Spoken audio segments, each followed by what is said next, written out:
তোমার বাবার অনেক গাড়ি আছে তাই না? প্রতি মাসে নতুন কাজ ছাড়া তুমি চলতে পারো না। বসুন্ধরা যমুনা ছাড়া তোমার শপিং হয় না, তাই তো? আমি এই পোশাকে আসছি, কি খুব খারাপ হয়ে গেছে, মানাচ্ছে না এখন, তাই তো? এখন কি শুনতেছি 100 টাকা রিক্সা ভাড়া, সেটাও বাকি। তোমার লজ্জা করে না সামান্য 100 টাকার জন্য একজন রিক্সাওয়ালা গায়ে হাত তুলতে? তুমি কি মনে করো তোমার গাড়ি বাড়ি টাকা পয়সা চাকচিক্যর জন্য ভালোবেসেছো আমাকে? না, উপরওয়ালা আমাকে অনেক কিছু দিয়েছে, তোমার এটা আমার কোনো প্রয়োজন নেই। তুমি আমাকে কিসের জন্য ভালোবেসেছো জানো? আমার গাড়ি বাড়ি টাকা পয়সার জন্য ভালোবেসেছো, কিন্তু আমি তোমাকে নিঃস্বার্থ ভালোবেসেছি, শুধু তোমাকে ভালোবেসেছি। আমি কখনো খেয়াল করিনি যে তোমার গাড়ি আছে নাকি বাড়ি আছে, কি আছে না আছে, কিচ্ছু আমি খেয়াল করিনি। আমার ঘৃণা হচ্ছে, তোমাকে দেখে আমার ঘৃণা হচ্ছে। দেখো, আমার ভুল হয়ে গেছে, আমি এটা মানছি। আমি কি করব বলো?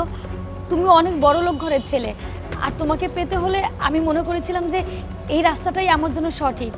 আমি যেটা করেছি সেটা তোমাকে পাওয়ার জন্য আর তোমাকে ভালোবেসেই করেছি।